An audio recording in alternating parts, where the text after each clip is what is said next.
Hello and welcome to this episode of Talkin Trim. I'm Jonathon Skinner and today we're looking at the door panels and rear quarters for the Jaguar XJ-S range. This is applicable to the sort of late 1970s and some of the 1980s XJ-S models, the pre-HE and the HE, so it's before all the kind of 1990s facelift versions. Now what we've got here is we've got the door panel set, which is effectively all of these bits here that's in the camera shot at the moment, and then the rear quarter panel retrim kit set, which are these pieces here at the back. They're sold as car sets, i.e. all the door panel pieces as a car set, and then all the rear quarters as another set, or they're all included as standard in our trim kit. We supply these as original spec, so there are a few different versions which I'll go over the basics of shortly.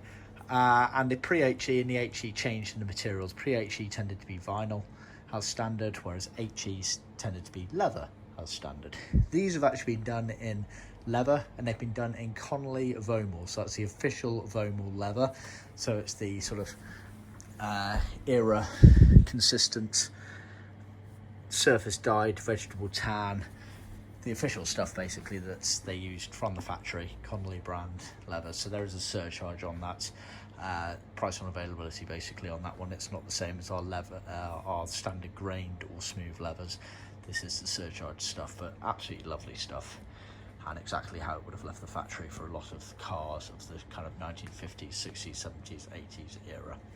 Right, let's dive on in. So firstly, the door panel set. So you've got effectively the main door panels fully trimmed up on board. We leave the flap at the top there because there's the capping that goes on the very top of the door, so we leave enough material for you to attach your capping and then wrap the material round.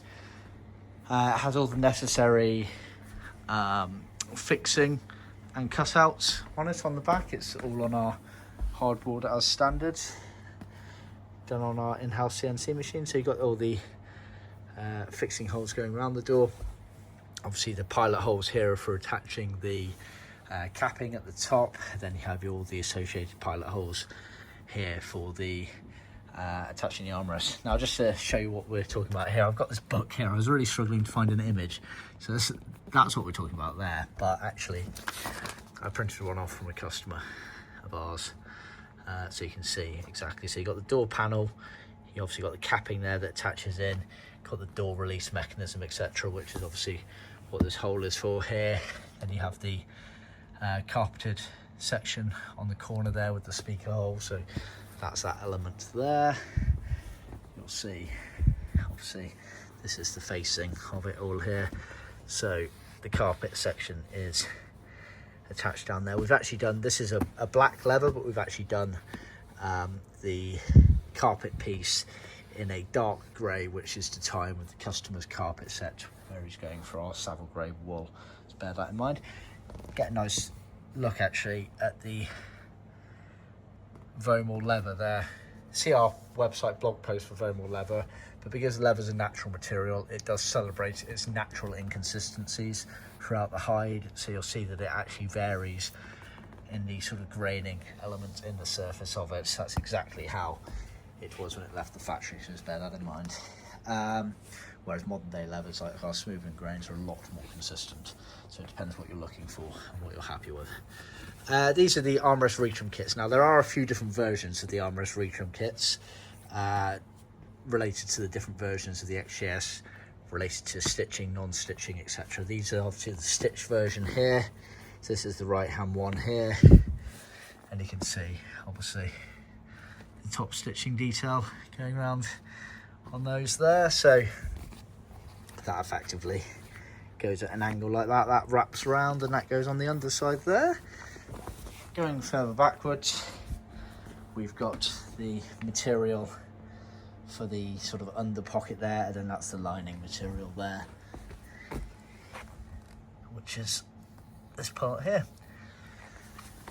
These squares here, these are actually surplus. We tend to supply those as standard, as basically a backup for these armrest pieces here. Just a note that my father had on his patterns to supply an extra one, so I do. Right, moving on back to the quarter panel retrim kits. Now, I couldn't find any images in books for these. It was all blocked out by seats, etc. So this is the left-hand one, so let's look at it like that. So these are materials cut and sewn to retrim to the actual original elements on the car here. So you have the main surround section, which goes up. It's like a surround there, so let's put this on there. So that's that piece goes down. You have the top stitching detail there, which is this piece here. Then it goes round the bottom here and up and round, which is round the bottom there, and then up and round, and that's that top stitching back padded piece there basically. And then in the center you have this void here, which is where the speaker element goes, which is this part here, which has this top stitching seam going around it, which we do here. Bear in mind, we don't bother cutting the hole there. That's always best done in situ to allow you to get the best fit there. So we literally stitch it round like that, and then that allows you to cut exactly to the shape of the car, minimizing any mistakes that could be made. And then this piece here is effectively this sort of armrest pad here, so that goes on the horizontal there with the stitching going around like that. So that's that piece there. So that's obviously the left hand there. So yeah, that's the kit, or rather the two kits as we supply them. So like I say, they're all part of the trim kit as standard, or we sell them as car sets, as the door panel set or the quarter panel set there. Like I say, various materials, and just to be completely clear, this is Connolly Vaumol, the official leather, which is price on availability, not to be confused with our grained or our smooth leathers, which all of our prices will be stated on our website. Yeah, I think that about covers it. Thanks for tuning in. Please remember to like, subscribe and share with other classic car enthusiasts out there. If you've got any comments, please do add them at the bottom. And yeah, be sure to check out our website for more details, and stay tuned for our next one.